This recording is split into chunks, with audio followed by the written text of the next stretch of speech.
ညနေနဲ့မှာပြောတဲ့ပုံမြင်နံပါတ်5အချိန်မတည်တဲ့နိုင်တခါတော့ကအချိန်မတည်တဲ့နိုင်ဒီလိုရှိတယ်အဲ့ဒီနိုင်ကိုຢာထဲမှာ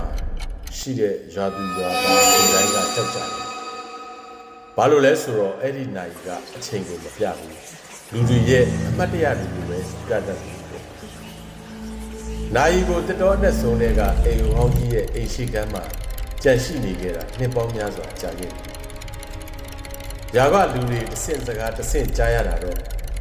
အိမ်အိုကြီးရဲ့ပိုင်ရှင်ကကျိန်စာတိုက်ခဲ့တယ်ဆိုတော့အဲ့ဒီအိမ်ကိုမပြန်လာနိုင်တဲ့အိမ်ကိုခေါ်ကြတယ်။တနေ့ရွာကလူငယ်တယောက်မြို့ကနေရွာကိုပြန်လာတယ်။ရွာမှာသူ့မိဆုံးသွားပြီးနောက်ပိုင်းသူ့မှာမမေ့နိုင်တဲ့အမှတ်တရတွေအများကြီးကျန်နေသေးလို့အမေအိမ်ကိုလာပြန်ကြည့်တာတဲ့။သူကရွာသားတွေစီကနိုင်ရီအကြောင်းကြားလို့တစ်ခါတော့ပဲအတွေ့ကိုပြန်တွေ့ချင်တယ်အမေကိုပြန်မြင်ချင်တယ်ဗျာပြောလိုက်တော့ရွာသားတွေကဝိုင်းတားကြတယ်ဒါပေမဲ့သူခိုင်မာတဲ့ဆုံးဖြတ်ချက်ကိုချလိုက်တယ်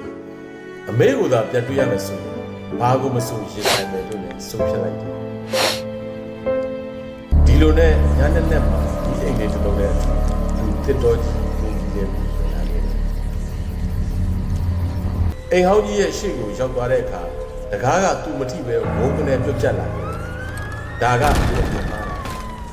အမှန်တကယ်တကားကသူ့အိမ်ဘောက်ဝကိုရောက်တာလေဘယ်လိုလုပ်တွင်းနေလဲ။အိမ်တွင်းထဲမှာနိုင်တလုံးကတိတ်တိတ်ကြီးလေပတ်နေရကနေအတန်ကြီးကျဲလာတယ်။အလင်းရောင်တွေထွက်လာတယ်။မင်းဘောက်ကိုတွေးကျင်တာလေ။အတန်တစ်ခုကြားလိုက်တယ်။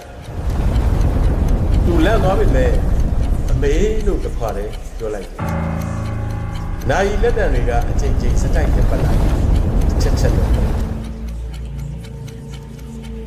ရုတ်တရက်အိမ်အတွင်းကအလင်းတွေပြောင်းသွားပြီးသူ့ရှိမှာသူ့အမေထိုင်နေတဲ့မြေပဲပေါ်လာခဲ့တယ်။အမေသားပြန်လာပြီ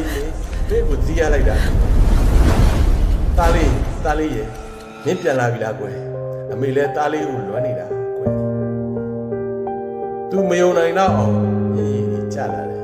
အမေနဲ့စကားပြောတယ်အတိတ်ထဲမှာနေရတာပူပြီးချစ်လာတယ်ဒါပေမဲ့နာယီကတဖြည်းဖြည်းပူမြတ်လာတယ်အပြင်ကပတိဒေသအကြရတယ်အချိန်တွေရှုံးနေပြီနော်သူမပြန်ကျင်သေးဘူးအမေကနားမှာနေချင်တယ်ဒါပေမဲ့မရတော့အမေကသူ့ကိုကြည့်ပြီးပြောတယ်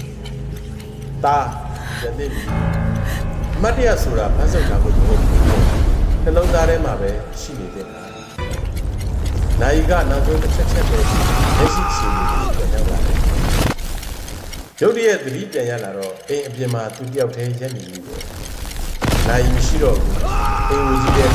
ကြောက်တော့ဒါပေမဲ့သူ့လက်ထက်မှာအမေတစ်ခါကပြီးခဲ့ပြီးတဲ့ပန်းလေးတစ်ပင်ကိုစုပ်ကိုင်ထားတယ်အဲ့ဒီကနေစာပြီးသူအတိတ်ကိုမေးပြအောင်အတင်းကြိုးစားနေရတယ်အမေကတော့မေးမရတော့ညကတော့ဆက်လက်တိတ်ဆိတ်မင်းနားမှာကောနိုင်တလုံးရှိနေတာစက္ကန့်တန်နေတစ်ချက်ချက်သွားနေတဲ့အတန်ကိုကြားနေရတာသိကြပြီ